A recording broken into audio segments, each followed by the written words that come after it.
Le 27 mars 2009, Sandra, qui a 8 ans, part de chez elle aux alentours de 16h pour aller jouer chez une amie. Elle prévoit alors de rentrer aux alentours de 19h, pile poil, pour le dîner. Le problème, c'est qu'elle ne rentrera jamais à la maison. Une Californienne dont les derniers instants de liberté ont été filmés par une caméra de surveillance. En ce vendredi de mars, Sandra a fini l'école un peu plus tôt et donc elle a été jouer toute l'après-midi chez une amie jusque 16h. En revenant à 16h, Sandra demande alors à sa mère si elle peut sortir une nouvelle fois dehors pour aller jouer chez une autre amie qui habite simplement au bout de la rue. Maria accepte.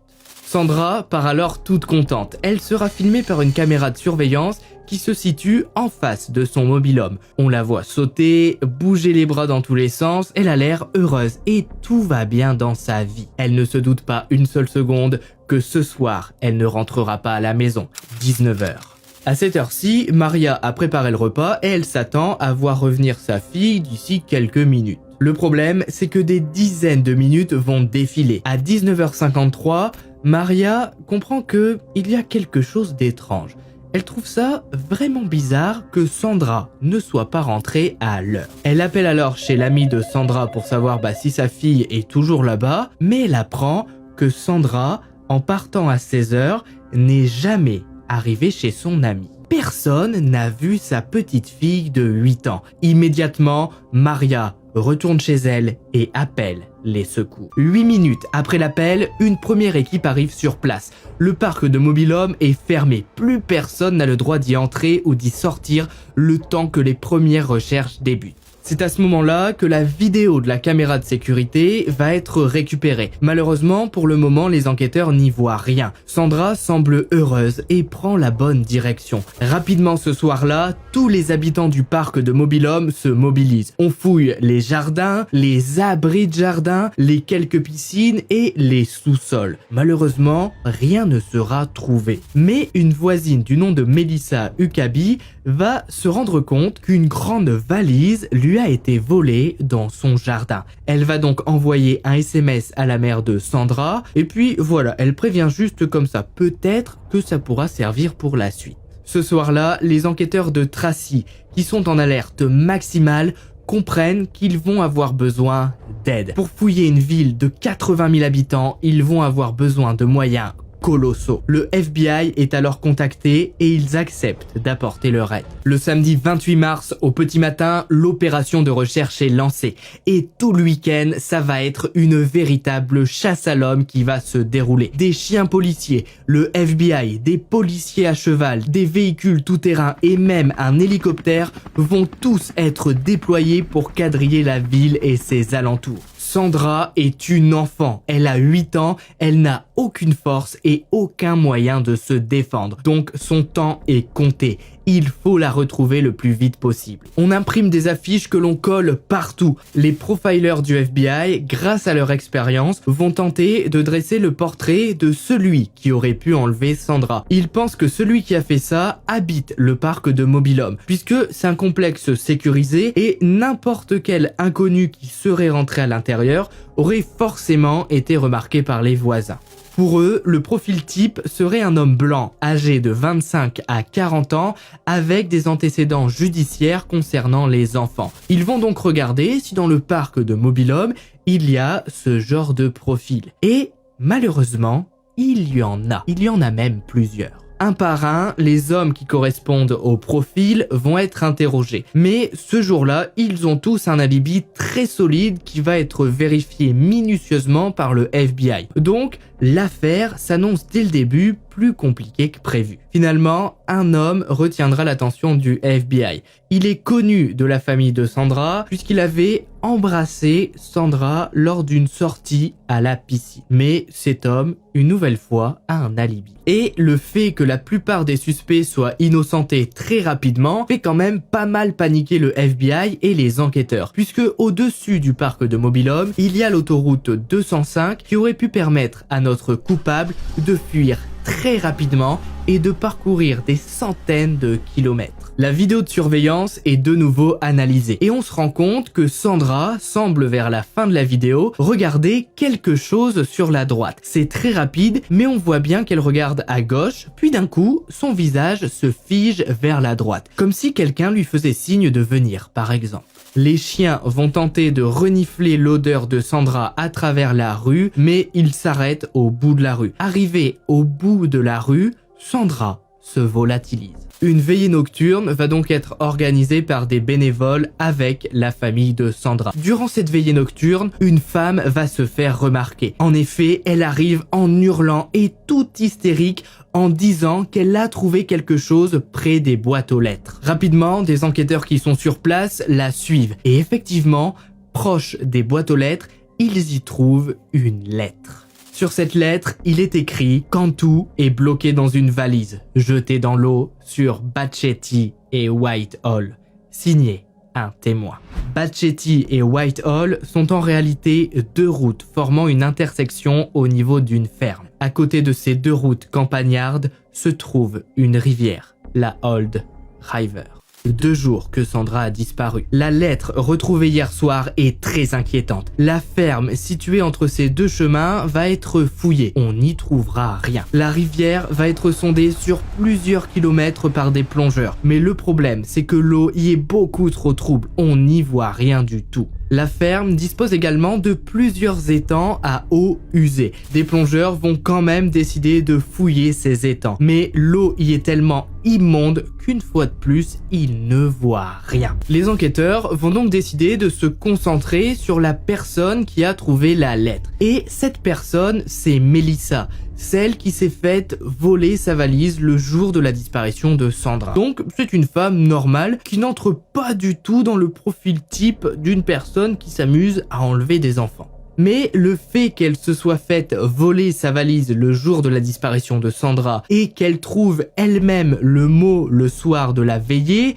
ça va un peu faire douter les enquêteurs. Sa voiture va être fouillée au cas où. Et dans cette voiture, on va retrouver un papier gribouillé. Sous les gribouillages, on aperçoit les mots Batchetti, Whitehall et O. Les mêmes mots qui ont été écrits sur la lettre. Comme si ce bout de papier avait servi de support. Ou comme si Melissa s'était entraînée à modifier son écriture justement sur ce bout de papier avant de le gribouiller. Et à ce moment-là, ça en devient quand même très flippant. Sa chambre va donc être fouillée et à l'intérieur de sa chambre, on va retrouver un petit carnet et ce carnet a la même qualité de papier que la lettre qui a été retrouvée. Des experts en écriture vont donc comparer le style d'écriture de la lettre et le style d'écriture de Melissa. Et en quelques heures, le verdict tombe. Pour eux, c'est Melissa qui a écrit la lettre. Pourtant, elle ne va pas être arrêtée tout de suite. On va lui expliquer que on fait juste quelques vérifications,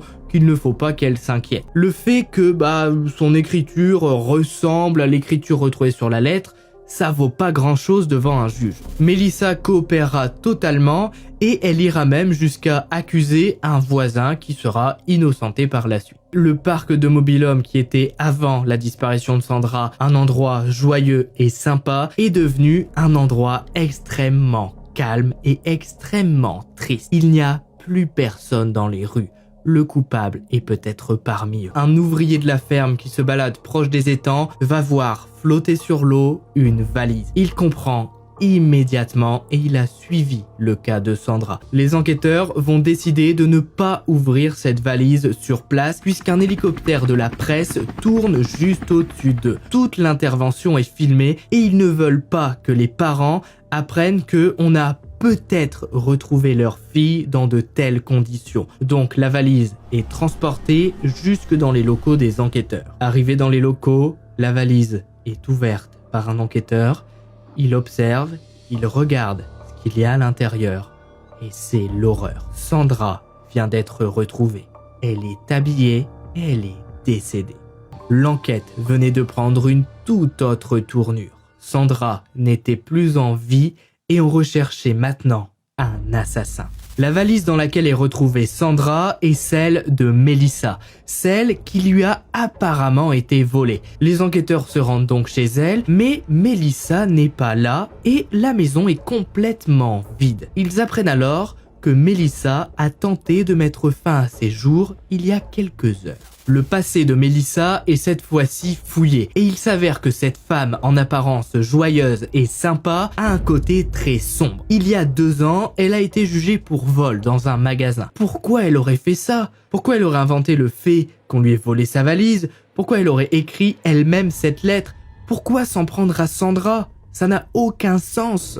En apprenant que Sandra a été retrouvée dans les étangs, des gens qui habitent au bout de la rue vont venir donner un témoignage très intéressant. Ils disent que en fin d'après-midi, le jour de la disparition de Sandra, ils ont vu une voiture garée à côté des étangs avec la portière ouverte. Ils se sont arrêtés et Melissa a surgi de nulle part, disant que tout allait bien et qu'elle faisait juste une petite pause toilette. Grâce à ce témoignage, on sait que ce jour-là, Melissa était près des étangs. Ça commence quand même à faire beaucoup. Autour de ces étangs, il n'y a rien. Il y a une ferme, l'étang et quelques habitations au bout de la rue. Melissa n'avait rien à faire là. Un rouleau à pâtisserie sera lui aussi retrouvé. Il y a dessus des taches qui vont être analysées. Mais ces analyses vont prendre plusieurs jours. Entre-temps, Melissa sort de l'hôpital. Sa maison est vide, sa fille a été emmenée par ses grands-parents et personne ne se doute qu'elle est suspectée, même si quelques voisins ont bien remarqué que le FBI passait assez souvent visiter la maison. Ce jour-là, Melissa va appeler Maria, la mère de Sandra, pour lui dire que si la grande sœur de Sandra veut venir jouer chez elle pour se changer les idées, elle peut. Après quelques minutes au téléphone, Maria accepte et elle envoie donc sa 2e fille chez Melissa. La fille sort dans la rue,